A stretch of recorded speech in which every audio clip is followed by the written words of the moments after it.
All right, perfect. It looks like our webinar has started and we've got a number of you guys starting to roll in here through our attendee list.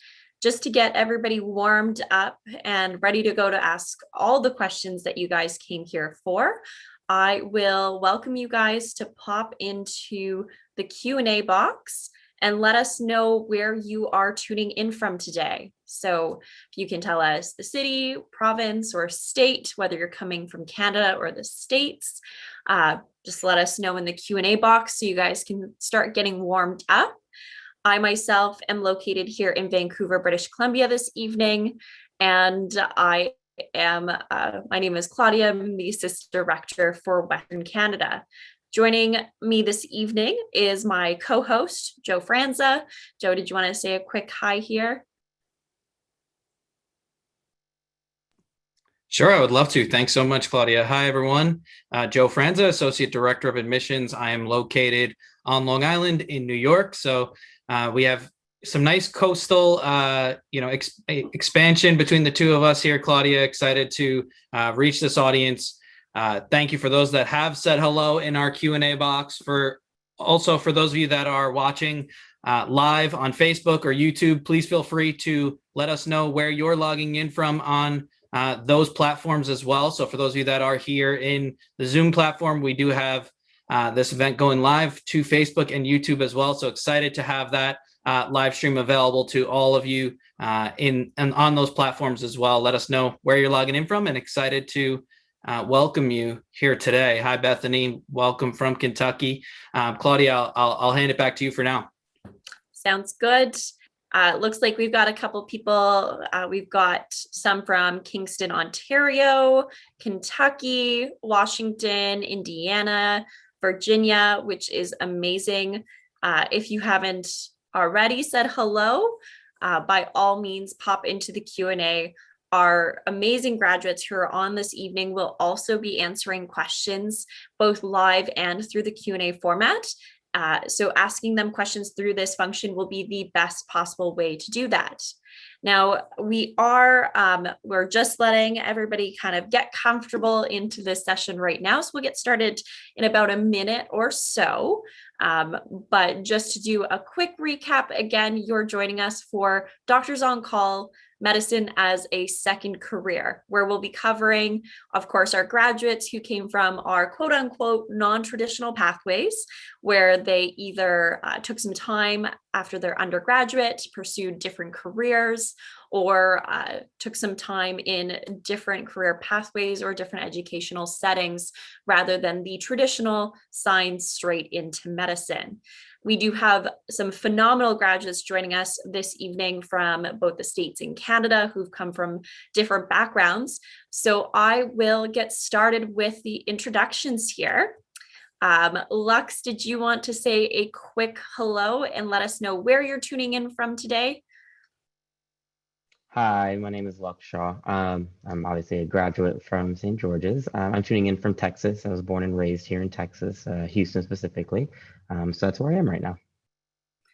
Perfect. And Robin, how about you go next?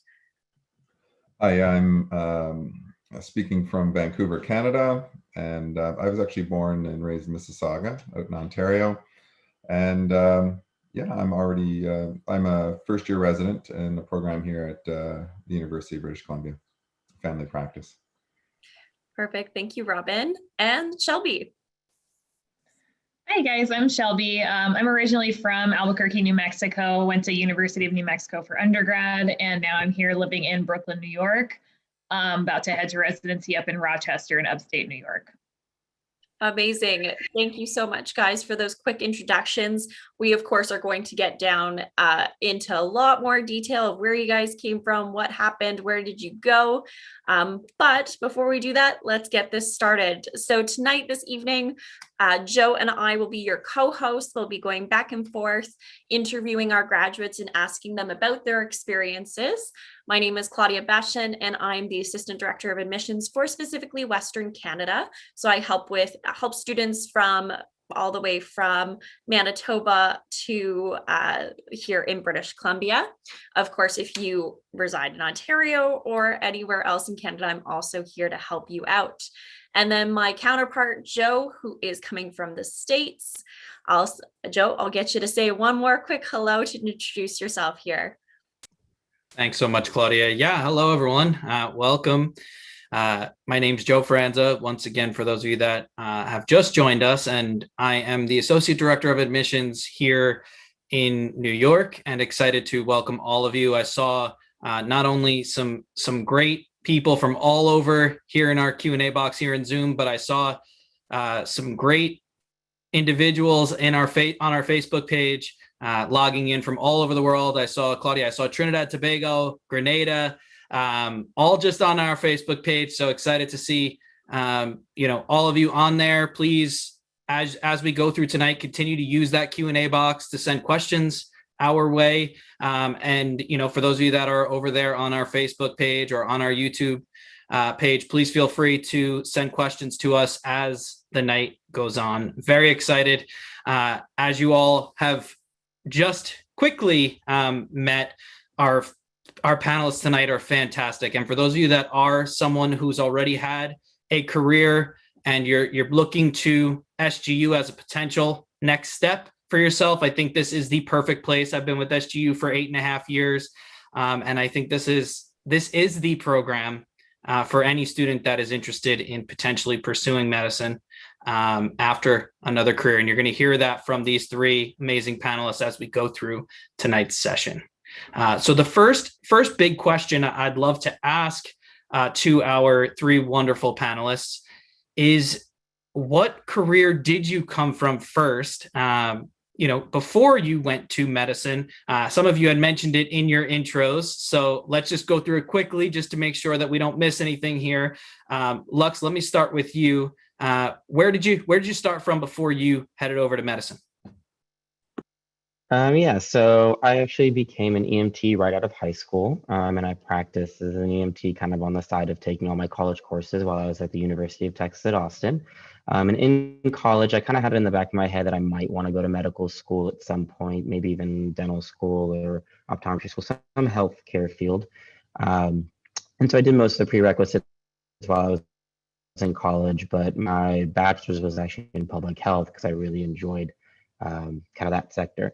And my uncle worked in environmental health and I really liked it. So I kind of went towards a public health route, ended up getting my degree in epidemiology in public health.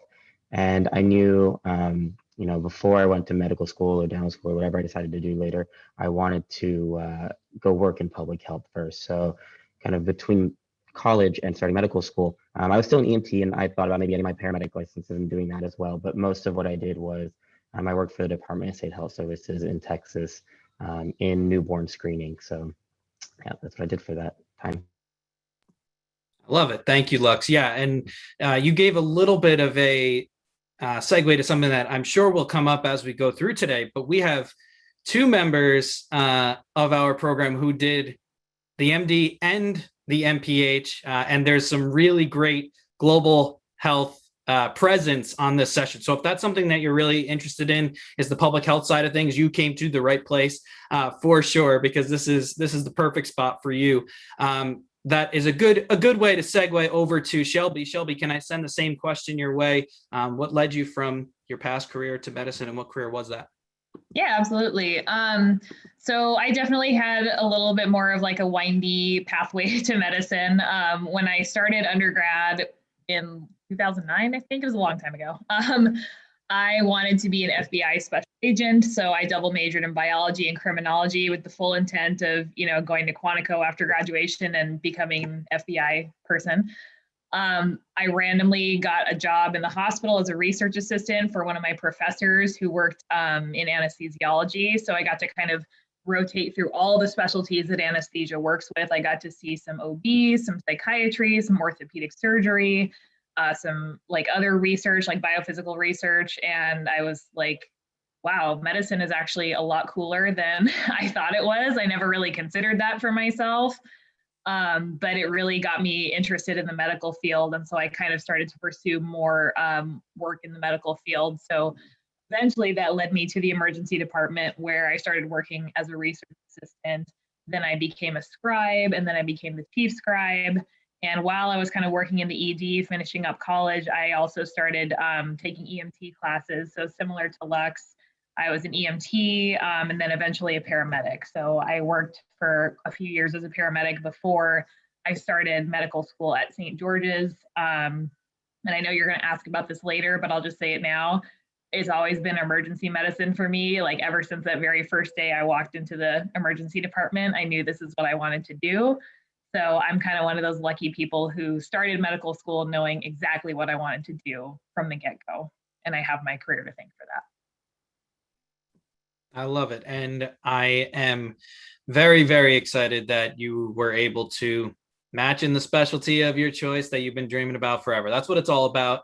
And, you know, I didn't mention this at the top, but I would love to, you know, be sure to congratulate both you and Lux on the most recent match. Obviously, this has been a very challenging year for everyone, and to be able to match in 2021 during this crazy time is an amazing accomplishment. So congratulations to both of you on that awesome achievement. So okay, and Robin, I've heard your story before and I love it, so I'm excited to hear you say it one more time. If you wouldn't mind for this audience, just talking a little bit about your background, what career you came from, and ultimately you know, how that happened and came about to come into SGU for medicine.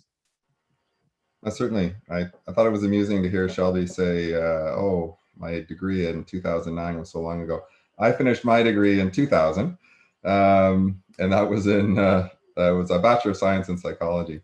But, you know, as a teenager, I had an interest in medicine. I couldn't really tell you now what that was. Probably it was cool, and it was an interest, but I didn't do too well in my first year, and my GPA wasn't the best, and so I sort of moved on from there. And I was actually a reconnaissance officer in the Army for 4.5 years, and then I got out and was an entrepreneur, and I got into mental health. And then the last business I was in for 10 years prior to medicine was financial services. So I had a firm with a number of other advisors that worked for me, and ultimately I didn't feel satisfied by that. It was great money and you know, doing well, house in Vancouver and all that jazz. And but I felt led to be doing something different, and chatted with some friends and realized that, you know, this is where I should be going. And you know, all my life things sort of just fell in my lap, including the Army. And this was actually a purposeful choice. It was something I really wanted to do, and I was going to put the effort into it. And so because my degree was so long ago, I was able to do the prerequisites. I was recommended a couple of places that I could do online prerequisites by Bob Ryan, who's I believe still with St. George's. And so I did that for a year and did well enough on those and got in, and here I am. And so I'm at the end of my first year of family practice. I love it. Thank you, Robin. I appreciate it. Robin, I know you just talked a little bit, you gave a little bit of a teaser to how you did take some prerequisite courses in order to align with SGU. Claudia, if you wouldn't mind, I want to pass it your way for another question. Yeah, it's actually the perfect segue. It's like Robin's been on one of these events before because the next question that we typically ask is, of course, what did you guys do in order to get into medical school? Considering you did have that time in between, you followed and pursued different careers that were not the typical medical school route. Robin, why don't you elaborate on what those prerequisites and what you had to do in order to ready yourself, both for admissions, as well as just preparing yourself in general for the rigors of medical school? Sure. Yeah, you know, I found St. George's was actually very flexible. So one of the options was actually to apply, you know, forgive me, I can't remember the name, but there's a pre-med program that you could actually apply to, and then you'd be on the island for a year. And at the time, there was 5 courses that you would take, and you'd have to meet a certain average. I believe it was 85%, and then you would automatically get in thereafter. For my purposes, that didn't work. With a family and a really good career already in place, I thought I didn't want to take a risk unless I was for sure going to get into medical school, because I didn't want to have to sell it, my business and so on. So in talking with Mr. Ryan, he had mentioned, they approved of these two universities online. One was the University of New England in the States, and Athabasca here, which I'd actually done my graduate degree in management. And so, ultimately the American one worked better because you could do home labs, whereas Athabasca, you'd have to fly in every so often and do labs in person. And sometimes they'd be canceled if there weren't enough students. So the one at University of New England was really good for those people who are looking at options for being able to do them online at their own pace, because you could actually do all the labs, even the physics labs. They would send you this huge kit, and you could do those labs at home, and then you'd have to send the kit back. So yeah, so that's how it worked for me. I powered through them in a year, and at the same token did the MCAT, and applied that same year at the end of the year, and got in for a January class. Amazing. And you did all of your prerequisites, correct? You didn't have any that were stragglers. You had to do them all. That's right. So I believe there were 7 half courses, two chemistry, 2 bio, 2 organic chem, and then the one was physics. Yeah. Yeah. There's physics. And then, of course, your mathematics and English, which typically students already have. But yeah, if anybody has any questions about those prerequisites, we can always review them. But it's a really good point, Robin, that, if you do aggressively pursue those prerequisites, you can complete them in a year. There's ways. And the nice thing, if you can say it's a nice thing that comes from anything like COVID and the pandemic, is that many institutions have gone online and they now have those take-home labs, because it's now just part of the normal everyday process. Whereas previously, it was just Athabasca or certain specific institutions that offered those options. But there is a lot of options now for students to complete those prerequisites and those online labs. Lux, how about you? What was your pathway in preparing for medicine and admissions and getting into SGU? Yeah, so I mean, mine was kind of more of I had in the back of my head I was probably going to at least apply even throughout college. So my preparation was basically, even though basically none of the prerequisites were required for my public health degree, I still took them kind of on the side just in case I ever needed them in the future. And kind of like what Robin said, SU is also typically pretty flexible. So I remember some medical schools, when I ended up applying, some of them required me to take certain prerequisites that I hadn't done yet. And instead of having to re-enroll in college, SU was actually okay with me not having them, things such as kind of a more advanced anatomy physiology course. I believe OChem 2 I didn't have yet, but SU was okay with that. Now that I'm on this end of it, you kind of realize you didn't need to take them to start medical school anyways. So I really appreciate that SU was flexible with it. But my preparation of it was kind of a sprinkling of whatever courses I could fit in around my normal courses for my public health degree.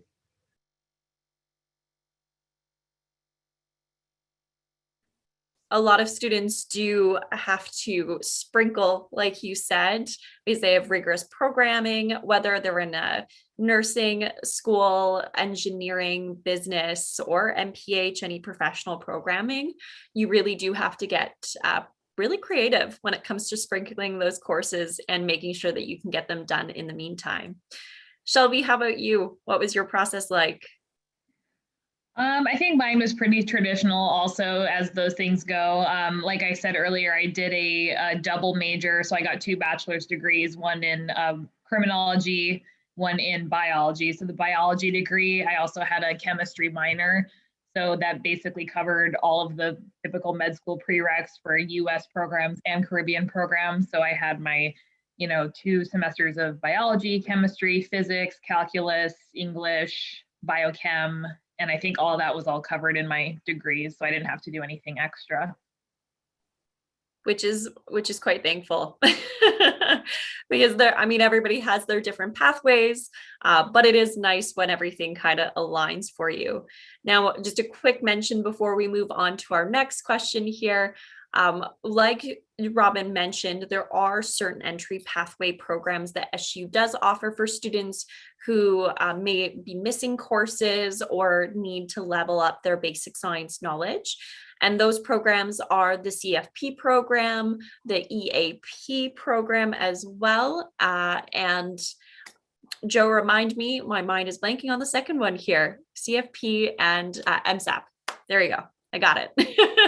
So there are a number of different pathways for students who need to level up their basic science knowledge or do want that additional support. So not to worry about that if you are hoping to apply to those pathways or trying to figure out if you're a good fit for them, you're always welcome to reach out to Joe and I. All right, with prerequisites and pathways off the table now, Joe, you are welcome to take it off to the next question here. Awesome. Thank you so much, Claudia. Yeah, no, there's definitely a lot of different pathways. We love our acronyms here at SGU, so you will hear plenty of them as you make your way through, not just these nice degrees that these wonderful doctors have on our sessions today. So I would love to quickly just reference, there was a question that came up on the Facebook page, and we do have two of our alumni also joining in, at least two, maybe even more, but two that said hello on our Facebook page, currently, live on the session, and answered this question. But I would love to, for our audience here in Zoom and for the Facebook audience as well, Shelby, I'd love to send a question your way, which was relative to being a little bit of a non-traditional student. They asked if 26 was too old to start medical school. Would you mind kind of giving your response on that? Obviously, age is a bit of a number in the medical realm, but obviously not a big deal when it comes to this scenario. And obviously, SGU is welcoming of students of all ages. So I'd love to hear your takeaway from that. Yeah, sure. I mean, of course, I'm a firm believer that age is just a number and, all of that good stuff. I personally was 26 when I started med school. So now I'm about to turn 30 on July 4th. So right after I start residency, I'm turning 30. So yeah, I feel like that's a perfect age. And I think, if you enter medical school with a few years of life experience behind you, it really goes a long way in your, maturity and the way that you approach the coursework. It really makes you kind of a more dedicated, hardworking student. Not that students who don't have that experience can't be that way, but I think it definitely instills a really good work ethic in you. And I know that because I have many, many classmates who are in their mid to late 30s, even some who are in their 40s. I have friends who were LAPD officers, PAs in the Army, lots of different career paths. So it's never too late, in short. Awesome. Thank you, Shelby. I appreciate it. And an early happy birthday to you as we make our way through, as you start residency. So hopefully it'll be the same exact situation for our attendee on Facebook. They'll be starting up at the age of 26 and they'll be a resident just like you by age 30. That's what it's all about. So Lux, I want to send the next question your way. Just relative to life on campus. It is very different for an individual who maybe is a little bit older, and maybe those that are, considering applying to SGU but are unsure, in the same question that we just asked before. Could you talk a little bit to the idea of extracurricular activities? I know you were involved when you were on campus. You did a lot of clubs and organizations and things of that sort. Can you talk a little bit about campus life and what it was like to be in Grenada? Yeah, so I'm a huge believer of, your experience in Grenada is going to be as exactly what you make of it. So if you want to be as involved as you want, there's plenty of things to get involved in, all these extracurricular clubs.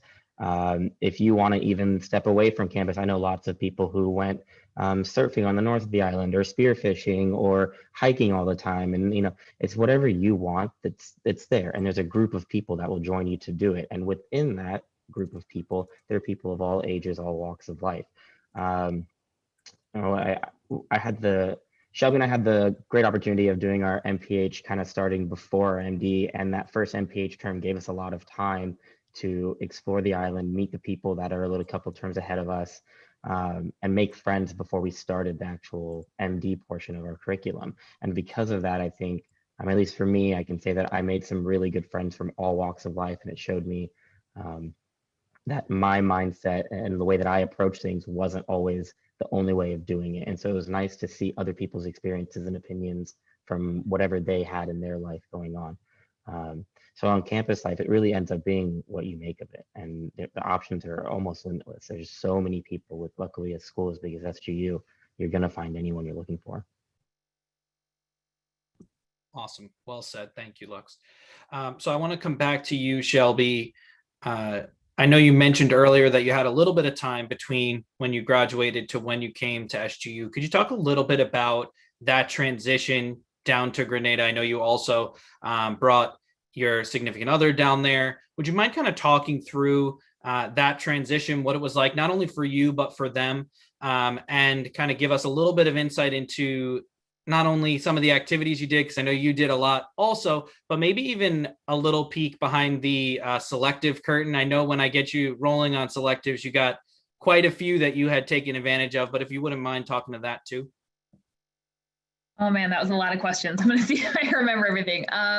In terms of the transition from working full-time, not being in school, to starting medical school, that was a little bit of a difficult transition just because I had been out of school for several years. It was fairly easy to pick it back up again, but just like having to buy books and go to class again, it was definitely a process. But being on a beautiful Caribbean island certainly helps. It makes it much easier to wake up in the morning and go to class. So my husband did move down with me, and we lived on campus for the first term, as most students do, which is good to just kind of get acquainted with the area, see what's offered on campus, and just kind of get a feel for Grenada itself, where the grocery store is, where all the stuff is at. So we stayed in the married dorms, which is basically like a studio apartment. So we had our own like queen size bed, 2 desks, 2 closets, a little kitchenette, a little bathroom. So that was nice. We got to live on campus, but still like have our own space as a couple. And we got to meet a lot of other couples that were in that building. There's a really, really big significant others organization on the island. So this is the spouses, partners, and children of medical students and vet students. So they all get together and do a ton of stuff, like lots of activities all the time.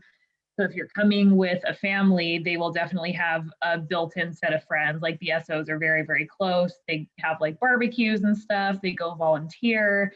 They basically do all the fun stuff while we're sitting in a classroom and not having as much fun.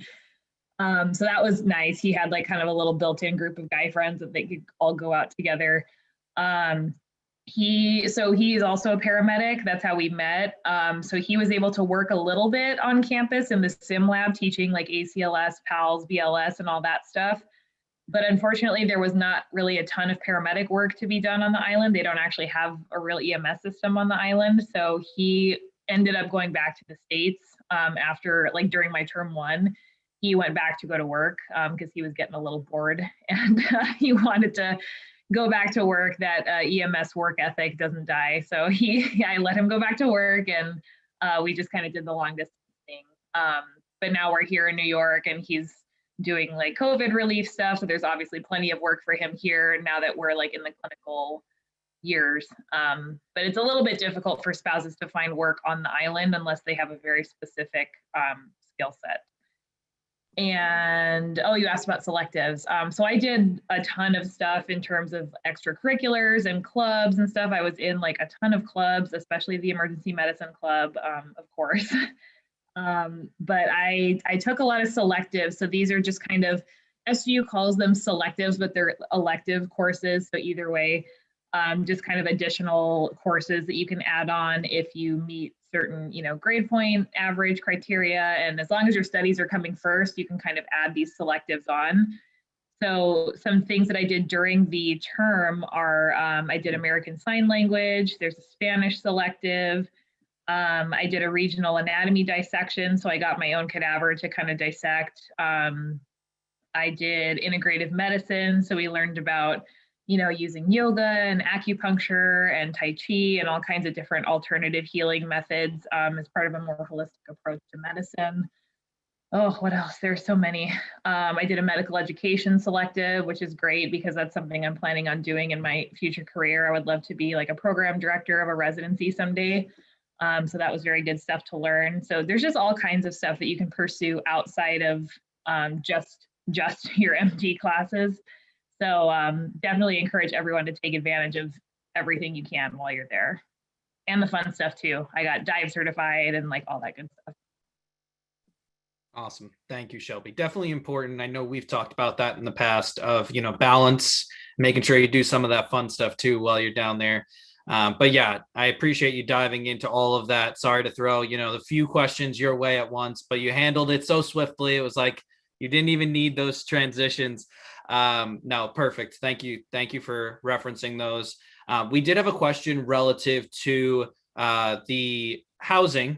Shelby obviously mentioned the married housing. Claudia, I'd love to kind of pass the baton here to you relative to the question that came here in the Zoom functions referencing housing for families with children.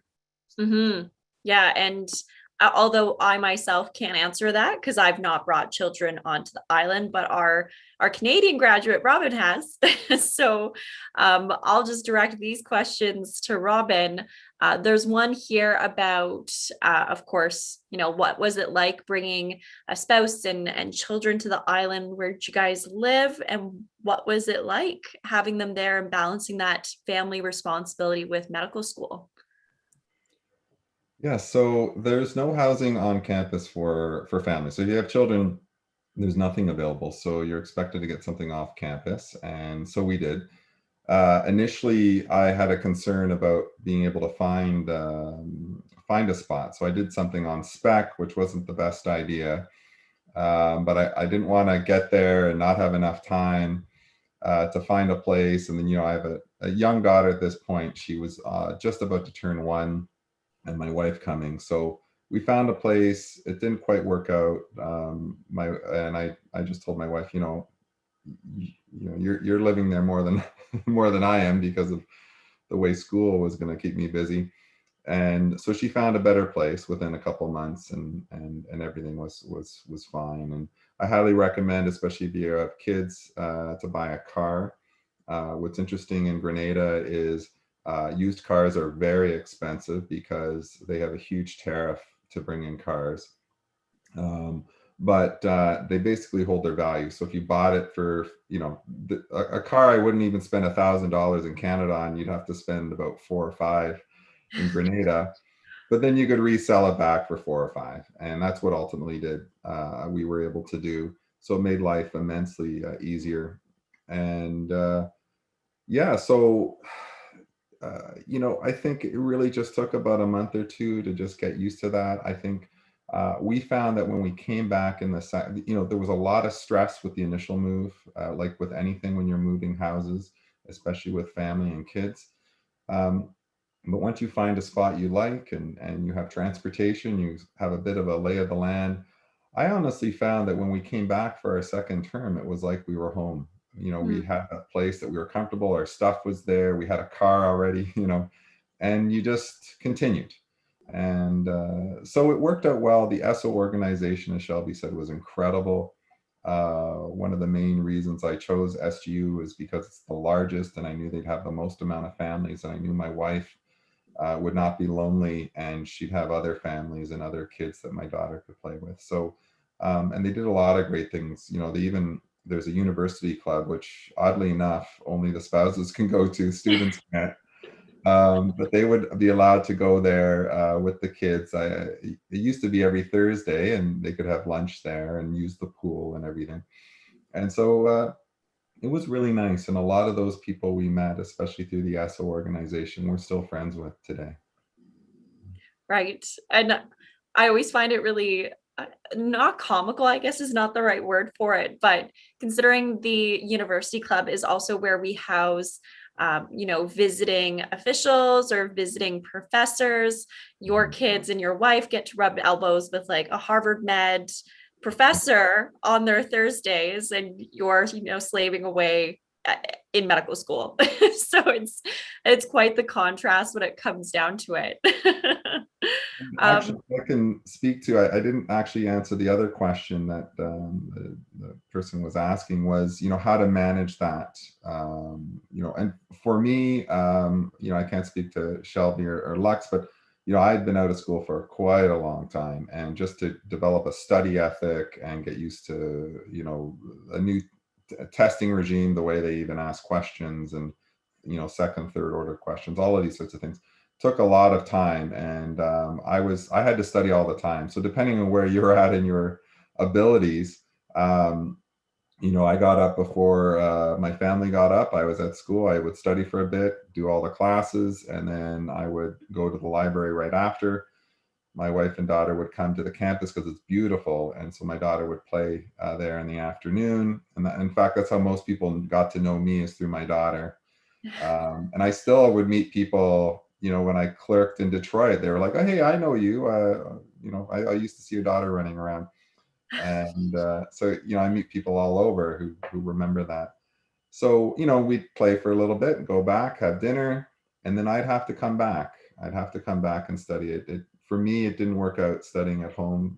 For most people with kids, it doesn't. So that's the shame about it. You kind of have to go back to campus, study some more. But, I would, on Saturdays, I wouldn't go back in the evening. Saturday nights were with the family. And then Sunday, I would just do the morning. They'd have church on campus. My family would join me, and then we would take the rest of the day. So that's sort of how we sort of managed it. On the weekends, there'd be a little bit more time. But during the week, they really didn't see me except for dinner time, a little bit of play beforehand.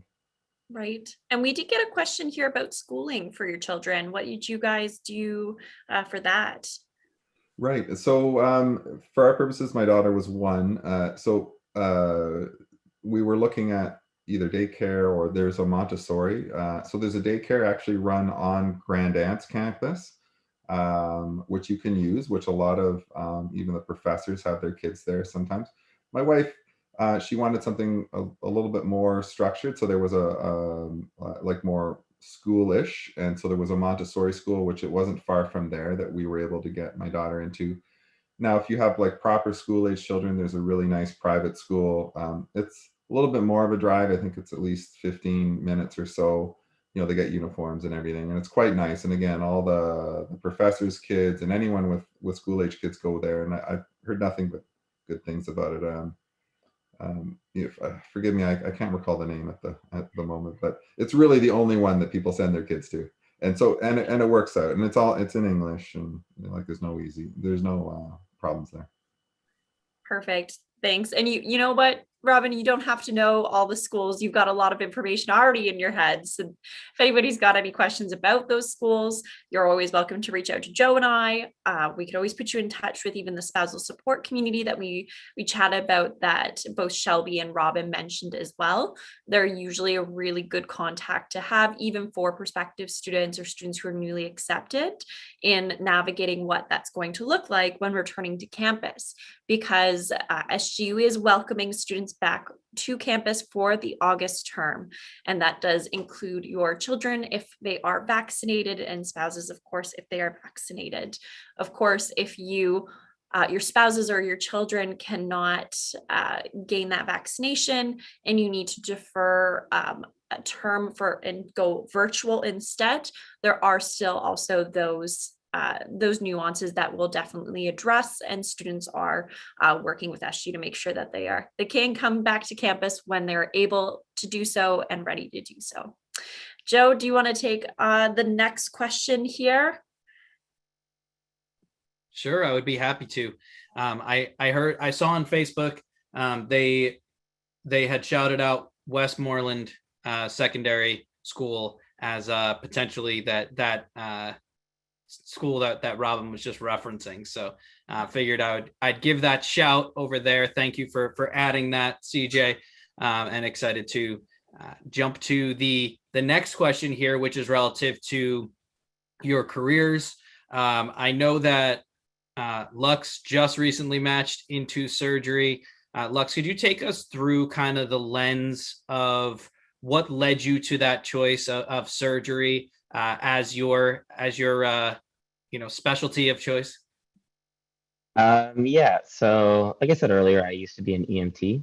And so kind of just like Shelby, I had started medical school very gung-ho about emergency medicine. And, I did the emergency medicine club. I don't even actually think I was part of surgery club on campus until term 4, term 5, because it wasn't even really in my head that I would even consider surgery. I was just very dead set on emergency medicine.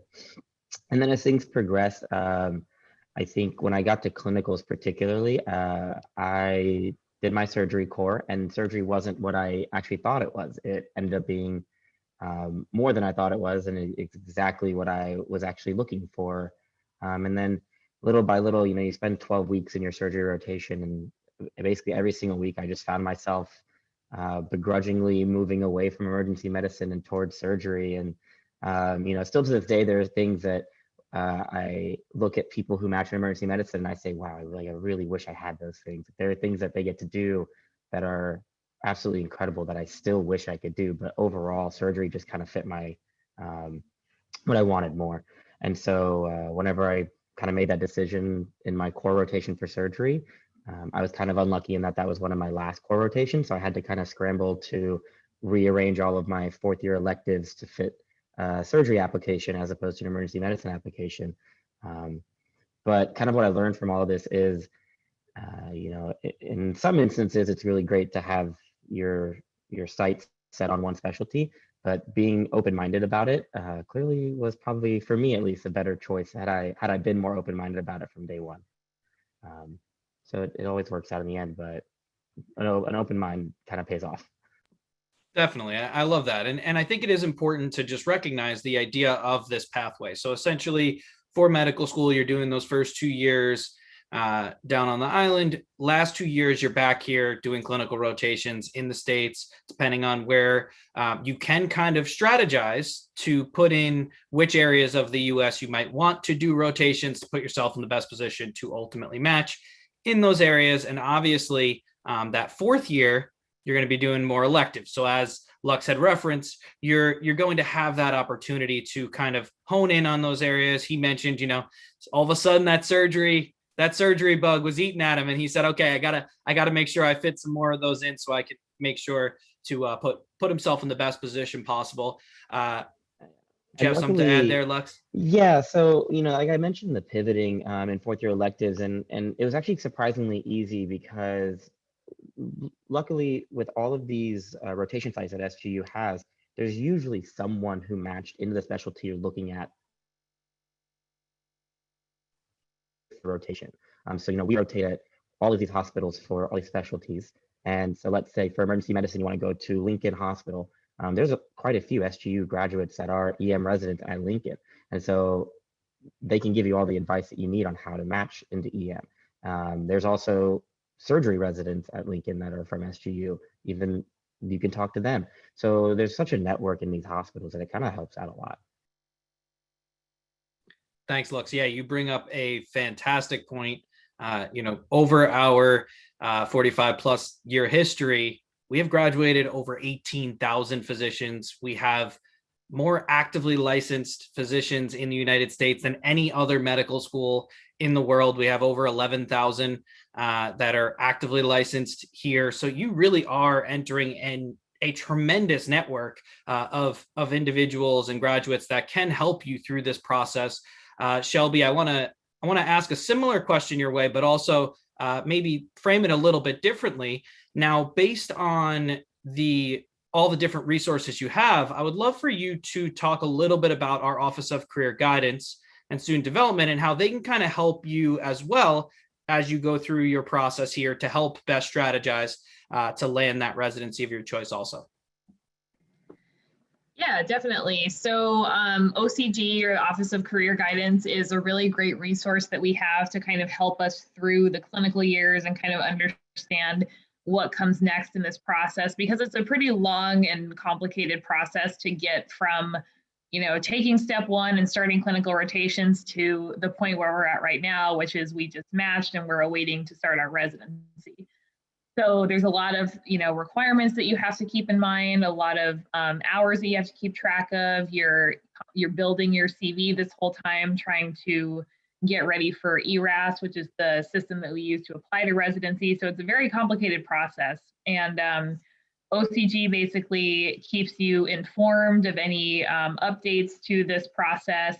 They hold webinars for all the students at the beginning of third year and the beginning of fourth year to kind of prep you for what's to come in the year ahead and kind of give you guidance about, when should you be taking step 2 CK and previously step 2 CS, but that's not a thing anymore, which is great. They offer services to edit your personal statement and your CV. So you can send these in to experts who will critique it. They send it to an actual physician to read and critique, and then they send it back to you before you actually have to submit it. So that's a really nice way to get somebody else's eyes on your stuff before you send it in to all of the residencies that you're applying to. And you also have the opportunity to speak to a physician in the field that you want to apply to. So for me, I got to speak to not one, but several emergency physicians who came from SGU. They matched into great programs, and they kind of helped me to plan out my fourth year electives, which hospitals would be the best to kind of do my audition rotations at. Of course, a lot of that did get kind of messed up because of COVID, which was unfortunate. So I didn't get to do any of the fun electives that I had planned. I really wanted to do like medical ICU and anesthesia and stuff, and none of that happened, but it's okay because I got my all important emergency medicine electives. So that was perfect. That's all I actually needed. So I'm happy everything worked out. Awesome. Thank you so much, Shelby. I appreciate it. So Robin, I know we have a few people that are from Canada here in Zoom here.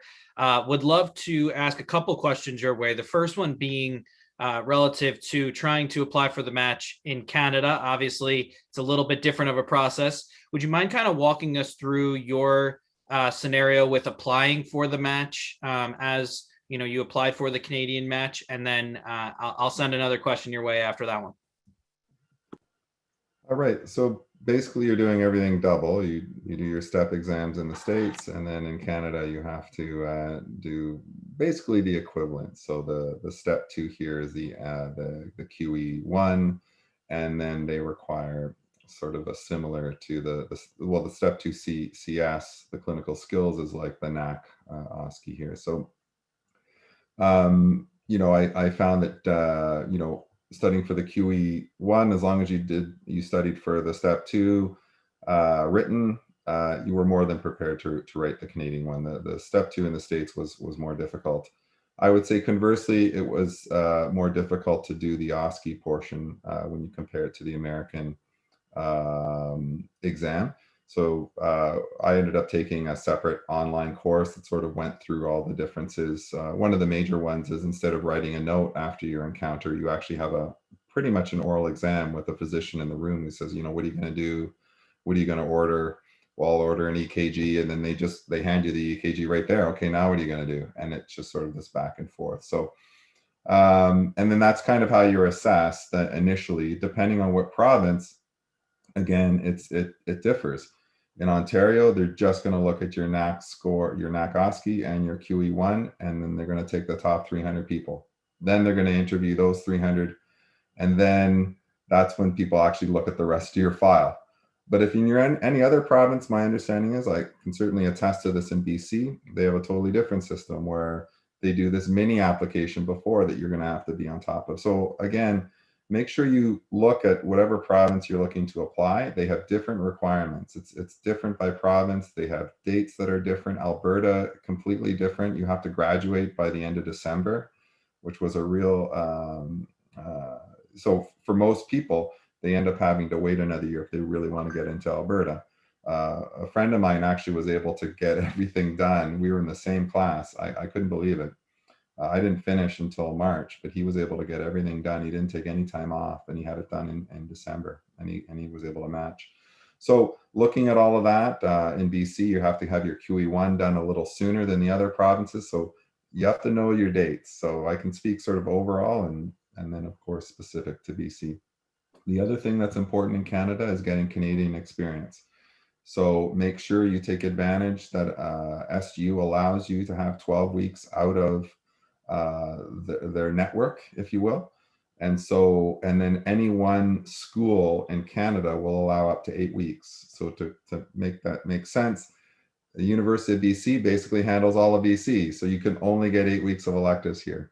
So now you have another 4. So you can try and get those 4 in another province that you would be okay in working on. Get that experience, get your letters of reference from those physicians, Canadian physicians. Apparently that matters. So I can speak to, again, I didn't have the best.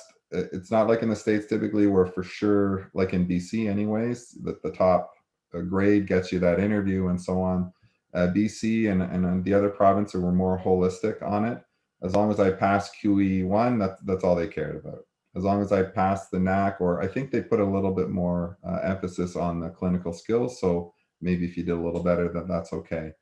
My impression is they really put a lot of stake into the reference letters, and that you've had that Canadian experience. And that's pretty much how they assess Canadian grads, because in Canada it's just pass or fail. So grades don't really matter. It's really what you get from the physicians you've worked with. Yeah, and that's all I can kind of think about. I did actually make one substitution because I knew I'd get a great reference letter from an American internist, and I made sure that was in there because I just had an amazing rotation with him, and I just had a great feeling about that. So I did have one American letter, but generally everyone says only Canadian letters. So I'll leave it at that. And a quick reminder for those of you who are both on the Zoom session and the Facebook session, if you're trying to furiously, write down these notes and recommendations, don't worry. The Office of Career Guidance and Support, they have this information. They're there to help you. And there are graduates like Robin, Shelby, and Lux who are there to also, assist you through those processes. And then for Canadian specific, there's the CANSA Society, which is the Canadian Student Association that runs workshops to make sure that you remember the dates. There's a lot of support, so you don't have to remember these dates right now. But Robin, thank you so much for that super holistic overview of what it's like in contrast for our Canadian students. Now, I always want to bring this up because your clinical rotations were interesting in the fact that you went back and forth across the border, right? Yeah. So this definitely goes back into one of the questions that was asked before about, responsibility to family and then responsibility as a medical student. So if you could tell us just like a quick anecdote of what that was like while your family lived in Canada and then you did your clinical rotations in the States. Right. So I had a unique circumstance where my wife was pregnant with our second child, and he was due to be born the month that I would begin clinical rotations in the U.S. And so I had realized there was this hospital in Detroit, and we could likely live in Windsor, and it would just make things way easier than having to start and then have to fly back for the birth, and then then there's passports and trying to get everyone over. And I always had this vision I would do rotations or clinical rotations in Jersey or New York, because that's sort of where most of them are. So then I reached out to some other students who were there, and I said, is this a thing? Can you live in Windsor and commute across? And they said, yeah, we do it all the time. So there were a lot of people who actually lived in Canada and would commute across. And in fact, my commute time was less than most people in Detroit because they had to travel through all the regular traffic as part of rush hour. Whereas when you actually cross the border, you're downtown Detroit already when you cross. So you're actually going against traffic. So anyways, that being said, it was easily done. It worked out really well because we could move ahead of time, find a place, find an OB, and then my wife gave birth to our son, and I was able to take a week off, and we were already settled, and it worked out quite well. So, and then I was just fortunate that hospital in Detroit was absolutely amazing. They had great preceptors, great teaching hospital. It was immensely enjoyable. Yeah. That's awesome. Thank you, Robin, for sharing your story, and Shelby and Lux for also adding your voice to of course, the matching process, because it is so recent for both of you as well. But of course, to get to that that end goal of matching, which really is the meat and potatoes of what you guys are striving for, you had to pay for medical school along the way. And we've seen a couple of questions on both Facebook and Zoom here about, how do you work and go to medical school and pay rent? I think Shelby, you answered that question. So we'll go into that, but just an overarching question, and we can get into a little bit more specifics. If you guys, any of the audience members have any questions about the finance piece, of course, use that Q&A box. But how did you guys pay for school? How did you make this a reality given your unique pathways to medicine? Lex, how about you start with that one? Yeah, so I guess for school as a whole, I'll split it between the MD and the MPH. So for the MPH, they implored us to go with private loans. And so I went through with Sallie Mae. It's just what was available and happened to work out the best. And I think I think most people actually use Sallie Mae as well. And so for the MD, it is if you're a US citizen, you can use your normal FAFSA login that you've ever used before, and if you've used it in college or anything. And so that's what I did. I did federal loans, and luckily there's a lot of repayment options. Also, luckily interest has been paused for some time now. And so yeah, basically I went through federal loans. One of the things I will say is that you're approved for a lot more money than you probably need. So I think it's probably generally good advice to just not take all of it out, or at least pay it back as soon as you can, because you really don't need all of it. The school gives you, or I guess FAFSA or the school, whoever decides, that gives you enough money to pay for obviously the school, living, room, board, rent, everything, and some on top of that. And so it's up to you what lifestyle you want to live and how much you take out at what time. Which is a good piece of advice. We always want to make sure that we separate the differences between wants and needs. And if you haven't separated those two things, getting a large line of credit, which many medical students will receive, regardless if you're going abroad or domestic, those lines of credits are pretty large. So we do have financial advisors for both Canadian and US students to guide you on those wants and need differentiations, and also knowing what you're going to need in order to make that tuition and that rent and all the other extras happen. Shelby, how about yourself? How did you make your medical school dream a reality financially? Lots and lots of loans. Very similar to Lux. So we did the MPH program same way. I did Sallie Mae. And then the rest was all federal student loans. I actually just finished going through the whole loan consolidation process after graduation. So I just got all of that squared away. Everything's on deferral right now, so we don't have to make any payments on those until at least October of this year. So that's really nice. And they're not gathering any interest right now, which is great. And then for my Sallie Mae loan for the MPH program, I just refinanced that with Laurel Road. So that's an option that you guys can do after graduation. They give you really, really great interest rates. Mine is super duper low. And you just have to pay $100 on it a month until you finish residency, which is really great. So yeah, so that, it's expected. You are attending medical school, you're going to have to dish out a lot of money, but it's very worth it and very doable in the end. Like, you're going to be able to pay it back. It just seems like a lot when you start out. But they do give you, as Lex said, they do give you more than enough to live on. That being said, though, they don't give you enough for two people to live on unless you're extremely frugal. So often the significant other will need to work, or sometimes people have money saved up. So there's a lot of different situations, and it really depends on many, many factors, like what your SO does for work, if you have financial support from family. Like, I know some people get loans from family members and things like that. I definitely was not in a position to do anything like that. So my husband went back to go to work. I actually went back to work during all my breaks from school. So the second I got on the plane to go back to New Mexico, the next day I was back at the hospital and on the ambulance working, mostly because I wanted to, because it's hard to give it up. But I also, wanted to save a little bit of money so I could have a little bit of extra cushion for when I went back to the island. So that was really nice. But I mean, it also helps if you don't, have to pay for a car or any sort of transportation. There's a lot of great free transportation from the university. You can always share cabs and rides with other people. So there's some things that you don't necessarily have to spend a lot of money on. Of course, it's always cheaper to cook for yourself rather than go out to eat. I knew some people that ate out for every single meal, like they got to-go food for every single meal. Some people do that.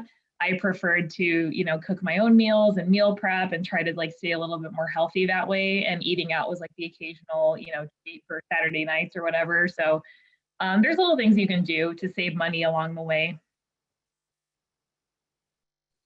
That's perfect, Shelby. And you already answered my next question, which was going to be, what was that financial dynamic like having an SO? So thanks for reading my mind on that one already. Robin, I'm already going to pick on you for, of course, what it was like for you individually, but also with the fact that you had a child, you had a second child in there as well. So how did you pay for SGU? And then also, what was that like throughout your medical school journey with not one, but 2 children as well? So I was fortunate. Obviously, I'd had a number of careers, and so I had saved a bunch, and then I had a business that I sold. So I didn't have to take really any loans. Although in Canada there is opportunity. There's ones through the government, provincial and federal. The only issue there is they'll typically only pay up to an amount as if you were going to a Canadian equivalent, which is much less because it's so well subsidized here. So you won't get enough through the government, and then you could look at getting a line of credit through the bank, which is very willing if you have a cosigner. So that this is a consideration as well. So, but otherwise, it wasn't a huge issue for us, just because I was fortunate enough to already had been working for quite some time and saving some money. So, and then we owned a house, and so that was nice too. And this happened to a lot of people. We weren't necessarily unique that way. We already had a house, and people would rent out their home, and so they would be able to, at least if they had a mortgage, cover their mortgage. And in our case, we did really well with Airbnb just because we happened to be in Vancouver. And so we were able to even make more on top of that. So there was a little bit that also helped with everything moving forward. Yeah, I'm not sure if I could add much more than that, but I do know what everyone else had, a lot of other Canadians had went through. It's not terribly difficult to get the loans necessarily in Canada, but you do need a cosigner for that extra little bit. And the government loans are nice. I highly recommend them. I was actually able to qualify because I wasn't earning any major income at the time, and it's interest free while you're in school, which is really nice. Perfect. Thank you, Robin. Yeah, so for of course, our US students, about FAFSA and Sally Mae. Lex and Shelby covered that. But for our Canadian students who are on this evening, definitely accessing your government provincial student loans program is beneficial. All loans programs, both in Canada and the States, have certain forgiveness programs. So I see here, there is a question about whether SGU does any loan forgiveness programs, but it is specifically through your own country and their federal provincial loans process, or their state's federal process itself. So when it comes to additional routes of funding, there's also scholarships. I know we didn't touch on that, but just quickly, I did want to mention that for any prospective students who are high achieving students, we do have two amazing entrance scholarships called the Chloe and the Loie. Like Joe said, we love our acronyms here at SGU. So for students who are scoring with high GPAs and high MCAT scores, 506 or over, a 3.7 and a 3.5 overall GPA. Those are great areas in order to get some of those top academic scholarships. That being said, there's still needs-based awards, there's humanitarian awards, dean's scholarships, we have grant programs, we have financial aid bursaries. So there's a lot of different awards, grants, and scholarships that students both in the US and Canada can apply for after they have been admitted. All right. And then I did want to mention, because we're pretty much at the end of our webinar this evening, we've just got really 1 or 2 questions left to go.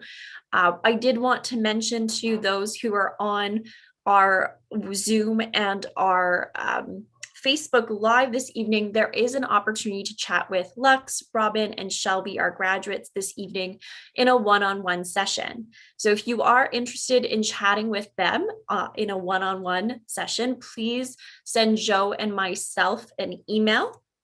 Our emails are right at the very top there, so you can jot them down. And if you are interested in meeting with them, please, by all means, send us an email. They do have limited availability, so it will be first come, first serve. But we will do our best to get you connected with them.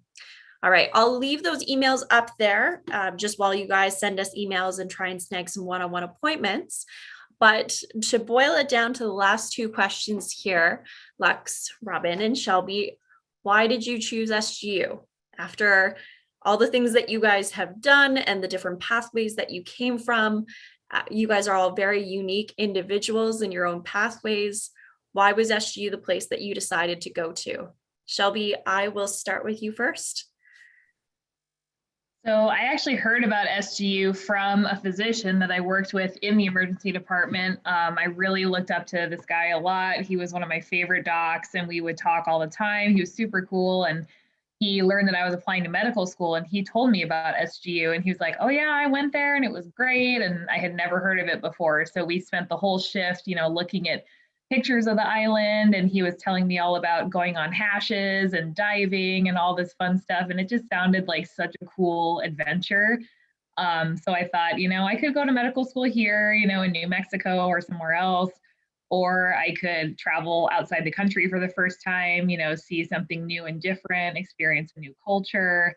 So I decided to go with that. And, I'm a very adventurous person. I love trying new things and seeing new places and just kind of taking a lot of risks. That's just kind of who I am. And I guess that fits the EM stereotype for sure. But I'm so happy with the decision I made. It was truly perfect. I met so many amazing people there. And the experience was great. I would do it all over again in a second.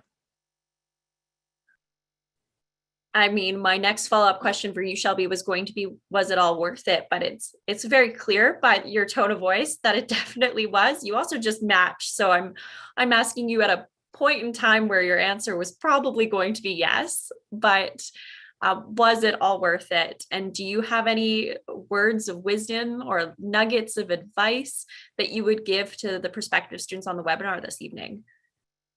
Still me? You want me to keep going? Yes, yeah, okay. I'm still here with you. Okay, so in terms of advice, this kind of goes back to what I was saying when I was talking about, like the selectives and getting involved in organizations and stuff on the island. But my biggest piece of advice that I give to people is to really, truly get involved with something other than school. Do something other than study, because there's so much stuff. There's so many opportunities to have fun. If you love working out, there's like 1,000 different sports and stuff that you can do. There's diving, hiking, running, food. The food on the island is amazing. There's opportunities to give back to the island community. We did a lot of like fundraising and health fairs and things. Really just the opportunities are endless. And I knew too many students who, just kind of like got up, studied, went home, and repeated that, and they never even left campus. And that was really sad to me. I was like, why are you here on this beautiful island and you're not taking full advantage of it? So that would be my advice to everybody, is just to, once you kind of get the hang of the schoolwork, which of course is important, like you need to do well, you need to set a good foundation for yourself going into clinicals and everything. But once you get that kind of under control, don't be afraid to, branch out and find something really cool to do, some way to spend your time that is not being in the library 24/7, because you'll regret it if you don't. Yeah, that's my advice. Great words of advice. And coming from somebody who obviously has been to the island because you studied there, but also I've been there myself, and that's what I recommend to literally anybody I know who's gone there or is going there, to like really explore the island, because it's just absolutely stunning. Lux, I'm going to pick on you next. why SGU was the first question. Second question was it all worth it? And then third is piece of advice or nugget of wisdom. Feel free to ask me for a reminder if you. Yeah, I'll try to answer them all. So why SGU? So when I was applying to medical schools, I have a few family members in obviously my family, that are doctors. And so I kind of picked their brain about kind of, if I'm going to go to medical school, what should I be looking for in medical schools? So one of them actually had graduated from SGU in 2012. Um, and obviously one of the biggest concerns of mine at the time was, okay, if I go to SGU, will I make it? Will I match? Will I become a physician eventually? Blah, blah, blah. And at the time, since I applied in 2016, he had just finished his IM residency and he was a pulmonary critical care fellow, which you'll probably learn eventually is a very competitive field to get into out of internal medicine. So yeah, the answer is you can make it. So that was a great big green flag. Another one was all of my family members that had gone to US medical schools. Their biggest gripe was that they only ever rotated at one or two hospitals that their school is affiliated with. SGU has a myriad of hospitals you can kind of choose from. You get to experience all these different hospital systems, see, how one surgery program, I'm just gonna use surgery as an example, how one surgery program deals with patients versus another one. And so you see this wide variety of how medicine and surgery can be practiced. It's not just the one way that one hospital does it. So that was another really great green flag. So truth be told, I didn't get into any medical schools in Texas. I got into a few around the US, but I kind of figured I'm a very deep down, I'm a very Texas boy. That's why I'm really excited to come back to Texas. So I kind of figured if I'm not going to be in Texas, let me leave Texas. Let me go somewhere really out there. Let me go somewhere fun. I looked into Grenada. It looked beautiful. Who's going to say, you see a picture of Grand Anse or the campus, and who's going to say no to that? And so, yeah, I mean, those reasons. And it had, there's a few other Caribbean schools that I was looking at as well, but SU was the only one that made me feel confident that it would fulfill all of the requirements for me to come back and practice in Texas. So Texas, California, New York, and Florida have weird rules. And I think New Jersey as well have kind of weird rules as opposed to the other 45 states when it comes to where you can practice afterwards. And SGU is like the only school out of them all in the Caribbean that I saw specifically address that they make sure that you will have everything you need for all those states and the other 45. I'm sure Canada as well was mentioned in there as well. So those are the reasons I went to SGU. What was the second question again? Was it all worth it? Oh, 100%, right? The ends justify the means. I mean, I matched, like I said, I'm deep down a Texas boy, so I matched in Texas at a really great program for surgery. So I can't, I mean, if I said it wasn't worth it, then I'd be lying because I'm exactly where I wanted to be when I started 4 or 5 years ago. So it's absolutely worth it. And then the last question was advice. Oh, okay. So I kind of mentioned this a few times in a different webinar, I think a couple days ago. And the way that I see it is, especially now that I'm done medical school, college was a stepping stone, medical school is a stepping stone, residency is a stepping stone. If you do fellowship, these are all just stepping stones to eventually becoming an attending. And so kind of why wait to get to the next stepping stone? Once you know it's a firm stone to take a step on, get on that one, start looking for the next one. Otherwise, this is for people that had second careers or non-traditional applicants. And so we've been spending all this time looking for that other stone. And once you find a good one, why keep waiting almost? And then once you find that stone, apply. If you get in, great. And then enjoy your time. Become the most stress-free, happy version of yourself before starting, because all that stress, I'm sure, will come right back. So really enjoy the time that you have before you start. And then when you get on island, enjoy yourself. I don't know how many people, I mean, I can only attest for, I guess, Shelby and I, because I saw both of us on the island, we really enjoyed our time there, but there are a lot of people who didn't. And now I see them, and not every single, most of them are looking at getting tickets to go back and visit Grenada because they wish they had spent more time enjoying it. And yeah, I mean, even though I enjoyed it at the time, I'm still looking at tickets, but at least I know if I don't get a ticket, I still have those really great memories that I already made when I was on the island. I don't have to, it's not a requirement for me to go back right now. I can do it anytime and I feel comfortable with it. So when you're on island, just honestly enjoy it. Very few times will you be able to live in a beautiful Caribbean island like that. So Great piece of advice. There's this common theme, at least the two of you right now, about the campus. And I mean, you guys both got to see the brand new buildings, I believe, right? Shelby and Lex. Yeah, for those of you who are not aware, SU is really big on reinvesting in the campus and the students, and of course, making sure that we have brand new dorm rooms, and now there's beach on campus, and you have new library spaces, new outdoor spaces. I think there's an outdoor gym, there's outdoor tennis courts. There's so much available for students that you guys got to see back when you were on campus. But there's always going to be more to see. So, Grenada is going to welcome you back with open arms when it's definitely safe to do so. Robin, last but not least, I'm going to put you on the hot seat here. I'm forgetting what my 3 questions are now as well. My God, why did you choose SGU? Was it worth it? And last but not least, your nugget of wisdom for the prospective students on this evening. Sure. So in Canada, it's sort of Caribbean or Ireland is what I ended up seeing a lot of as sort of a choice. Ultimately, I'm a pragmatist, and I had to realize that I'm, later in life, it's a new career. I need to make sure I cast a wide enough net. So it was important to be with a university that was going to allow me to both apply and get experience in both the US and in Canada. It's much harder as an IMG to come to get a residency in Canada. Much easier by comparison in the US. It's, if you look at all IMGs, it's like 50% in the States or 45 and about 5% in Canada. Now, amongst SGU, the average is much greater in both respects, which is nice. And so there's that aspect. But at the end of the day, I wasn't going to have although my goal was always to come back to Vancouver, which at the beginning seemed very unrealistic considering the odds. But as you go through the process and things become more clear and you become more comfortable, and it just gets a little bit easier little by little as the days wear on. And so I wanted the strongest, largest university for a number of reasons. I wanted to make sure that I had the best opportunities with clinical rotations, as was already mentioned.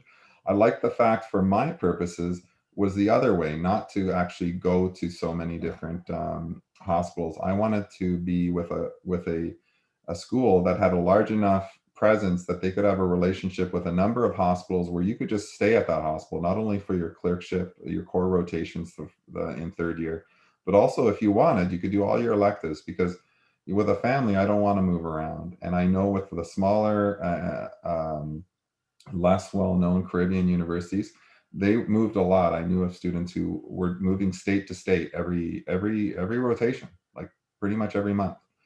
So I didn't want that. And so there were a number of hospitals in the network with SGU that allowed for that. So that was really helpful. And so then being able to be prepared and have the opportunities to put together a package for Canada was really set me up for it. Studying for the American exams allowed me to be prepared for Canada and vice versa. So, and from what I've found in talking with other students who've matched to Canada, they were able to do so more often than not on their first go. When I run into my cohorts here in the family practice program here at UBC, a number of the residents here, it was not their first try. They were on their third or fourth, and they came from smaller Caribbean universities, or they came from Ireland or something like that. So, and I wouldn't say I'm necessarily, I think it's easy for us all to say, was it worth it? It definitely was worth it for me as well. Not only did I match right away, I matched at basically in my own city. Surrey is a suburb of Vancouver. So I was able to move back right away. I was only gone 4 years. I was able to move back to Vancouver, go back into my own home. And literally every day I drive back home with a smile on my face. So I absolutely love it. I love family medicine. I love that in Canada, you can actually go into a number of areas, emergency, hospitalist addictions. There's quite a lot of variety as well, so which works well for me. And I think the last one was, that a tidbit. Mine would be twofold. If you can, I absolutely would recommend and encourage you to bring your family down. A lot of people, when I was on the island, said, "Hey, I don't know how you do it, Robin. You got a family and this and that." And I said, "No, it's the other way. I have someone to come home to. If anything, it's a little bit harder on the family because they don't get to see you as much. But it was immensely helpful for me to just have that break, to be with my family, with my loved ones, and ultimately they fell into a routine, and it worked out well for them. But there's a little bit of stress, but it's worth it in that first month or so. But it's better for you. It's better for the family that you're together. And but at the same token, this is sort of the twofold. You just got to get it done.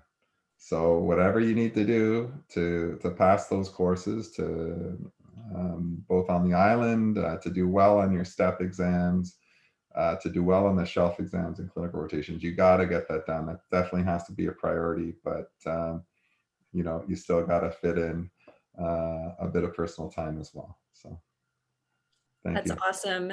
Thank you so much, Robin. Apologize everybody for my cat. It's either going to be a screaming cat if I don't hold him right now because it's dinner time. So we have an additional guest, but thank you so much, Shelby, Robin, and Lux, for everything that you've contributed this evening and everything that you shared. There's a lot of prospective students who are in the same boat as you, where they feel like their non-traditional pathway does not set them up for medicine, that they don't know where to start. They worry about what their end goal might look like because they were in that traditional setting. And you guys are living breathing proof that it is possible, and not only possible, but that you can even reach that epitome of what you want, whether it's getting back home to Texas or Vancouver or getting that specialty that you've always wanted. It's really impressive to see. And I just really appreciate you guys being on this evening. Joe, if you'd like, you can close out our session, maybe pop up a couple questions that you've seen on Facebook. But overall, you can finish us off here. Awesome. Thank you so much, Claudia. And thank you all to our wonderful panelists. What a great group. And you heard a lot of consistent themes. The idea of that anything that you put your mind to is possible. These three here all matched into areas that they were thinking about for quite some time, coming from their backgrounds. This is not something to just say lightly. These are people that should really be proud of themselves, the pathways, and can be a great role model for each and every one of you as you get ready to take these next steps into medicine. So take advantage of these opportunities, like being able to connect with some of them. Feel free to reach out to myself, Claudia, and we'd be happy to connect you with our panelists that were on tonight to be able to network with these individuals and give you that opportunity to further discuss with them some of the ways that they can best that you can best put yourself in the position to get into their shoes of being a resident now, looking back. I also want to reference, Claudia, I know your cat had jumped into the screen before. We had some questions relative to the vet program on the Facebook page. So you got a good spotlight here for hopefully a future veterinary student, Alejandro, who was on there on our Facebook page. So I'll shout out to him. And hopefully, as we go through tonight, hopefully we're able to answer all your questions throughout all of our platforms. If you were not, don't hesitate to reach out to us directly, and we'd be happy to answer any questions that may have been missed. I tried to get to all of them throughout the different platforms, but they were certainly flying in fast. There's several comments on that Facebook page. I also want to reference a few upcoming events that we have. So for those of you that did enjoy this event, there will be some more coming up in the next couple of weeks. On May 10th at 7 p.m., which is next Monday, we have an information session. So just a regular style information session for those of you that are looking to dive a little bit deeper into the application process, what that's all about, and talk through a little bit more detailed of the process in general. We also have on May 12th, if you loved this format, we have Essential Care in a New York Minute, which is going to be a focus on wellness with 3 doctors who are in the New York area. So I'm very excited for that. There should be a psychiatrist as well as 2 internal medicine, 1 fellow that's infectious disease. So very excited to have those members of our panel on May 12th. Now, in addition to that event's at 8 p.m. Also at 8 p.m. on 5/13 is a focus on Canada information session. So for those of you that are, Canadian audience here today, definitely feel free to jump onto that, get a little bit of a different perspective, a little bit more deeper dive into the application process. And also, if you liked this format, we will be having a Canadian MDs Doctors on Call on May 20th at 8 p.m. Eastern as well. So a lot of great events coming up. I actually will be on the Essential Care in a New York Minute, as I'm from New York, as I mentioned earlier. So excited to share in that fun with you. Hopefully I'll see some of you back on that event in the very near future. I'll be sure to share the link for you to register for one of our upcoming events. And I'm hopeful that we answered all your questions throughout this evening. And this was a good way to kind of showcase some amazing alumni and opportunities to utilize and transition from another career to the dream of ultimately becoming that physician. So I really appreciate everyone's time. I hope everybody stays safe, and I will talk to you soon.